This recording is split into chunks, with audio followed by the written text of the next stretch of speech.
আজি আমাৰ বিটিআৰ চৰকাৰৰ যেটো নিৰ্বাচনী সমাগত সময় এই শুভক্ষণত আমাৰ গড়েশ্বৰ সমষ্টিৰ কাৰণে 13 নং গড়েশ্বৰ সমষ্টিৰ কাৰণে পিপল দলৰ পৰা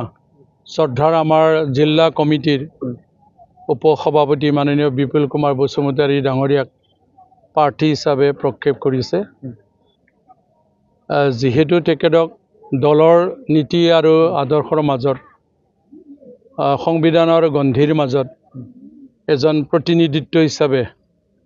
প্ৰাৰ্থী হিচাপে প্ৰক্ষেপ কৰিছে মই তেখেতক প্ৰথমতে আদৰি লৈছো ময়ো ডিমান্ড কৰিছিলো এজ এক্সিস্টিং এমএলএ হিচাপে মোৰ কোনো দুখ নাই তথাপি অলপ আশা এটা ৰৈ গৈছে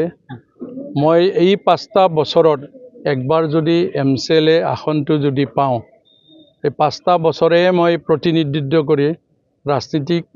প্ৰেক্ষাপটৰ পৰা বিদায় ল'ম বুলি ভাবিছিলো কিন্তু এই সুযোগ আৰু সুবিধা মোৰ ভাগ্যত নহল আৰু তাৰ কাৰণে তথাপি যিখিনি স্যাক্ৰিফাইস কৰিব লাগে ইয়াৰ ক্ষেত্ৰত মই মান্তি হৈছো আৰু তেখেতক মই কৈছিলো আপুনি সিনিয়ৰ এজ এ দলৰ হিচাপে সিনিয়ৰ আপুনি পাৱাত মোৰ কোনো আপত্তি নাই হিচাপে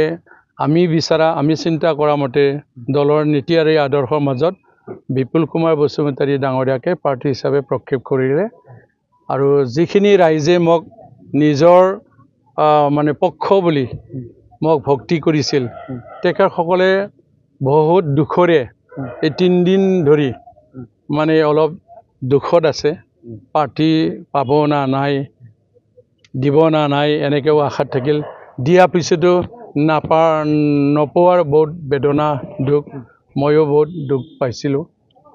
নিজেই অলপ মানে নিজৰ মনটো আত্মাটো মই বুজালো আৰু হিচাপে পাৰ্টিৰ দলৰ যিখিনি কৰণীয় কাম ইয়াৰ ক্ষেত্ৰত সংবিধানৰ গন্ধিৰ মাজত যিখিনি দায়িত্ব মই কৰণীয় কাম আছে সেইখিনি মই আগবাঢ়ি লৈ যাম বুলি ভাবিছো আৰু যেহেতু দলৰ এজন মুৰব্বী থাকে আমাৰ মাননীয় বিটিআৰৰ চিফ প্ৰমোদ বড়ো ডাঙৰীয়া বৰ্তমানৰ সভাপতি আমাৰ দলৰ তেখেতৰ আদৰ্শটো সন্মান দি তেখেতৰ ভক্তি হৈ আগুৱাই যাম বুলি মই মানে প্ৰক্ষেপ লৈছো আৰু হিচাপে যিখিনি মোৰ 5টা বছৰত ৰাইজৰ মাজত প্ৰতিনিধিত্ব হৈ কাম কৰিছিলো ইয়াত দুই এটা মোৰ চিন্তা কৰাত কাম কৰাত বা কিবা মাত নিদিয়া কিবা ভুল থাকি যাব পাৰে তাৰ কাৰণে মই এই সুযোগতে মিডিয়াৰ যোগেদি মই ৰাইজৰ ওচৰত ক্ষমা বিচাৰিছো আৰু মোৰ যিখিনি দায়িত্ব মই পাম আহি থকা দিনত মোৰ যিখিনি ক্ষমতা মই মানে সুযোগ পাওঁ এই সুযোগৰে ৰাইজক সেৱা দিয়াৰ কাৰণে মই মানে আশা কৰিছো মনস্থ কৰিছো নিজৰ যিখিনি জ্ঞাত এই সুযোগটো লৈ মানে আগবাঢ়ি যাব বিচাৰিছো আৰু খুবেই আশা কৰিছো গড়েশ্বৰৰ যেটো মই কাম কৰিছিলো কামৰ ক্ষেত্ৰত মই কম বুলি ক'ব নোৱাৰে ৰাস্তাৰ ক্ষেত্ৰত আপোনালোকক সদায় কোৱা হৈছে 46টা ৰাস্তা হৈছে কম বলিও 25টা মান ডিপাৰ্টমেন্ট মই চুব পাৰিছো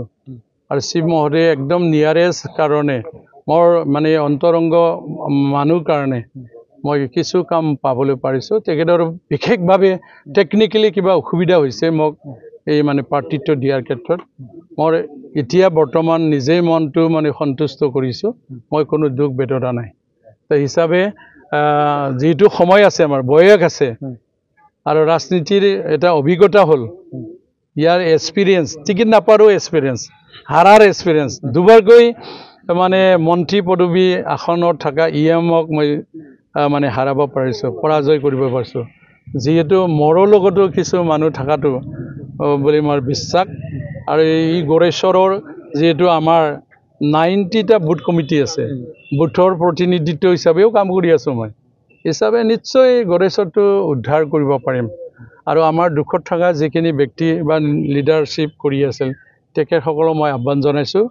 পলিটিক্সত বহুত মানে কষ্ট কৰিলে ৰত্ন পায় বুলি কথা আছে আৰু হিচাপে নিশ্চয় পাব এই আশাটোৱে ৰাখি মই বিপুল কুমাৰ বসুমতাৰী ডাঙৰীয়াৰ সমষ্টিৰ উদ্ধাৰকে ঈশ্বৰৰ ওচৰত তেখেতৰ হৈ প্ৰাৰ্থনা ৰাখিছোঁ যেন আমি তেখেতক যে প্ৰতিনিধিত্ব হিচাপে পাব পাৰোঁ এই যিটো আমাৰ 22 তাৰিখৰ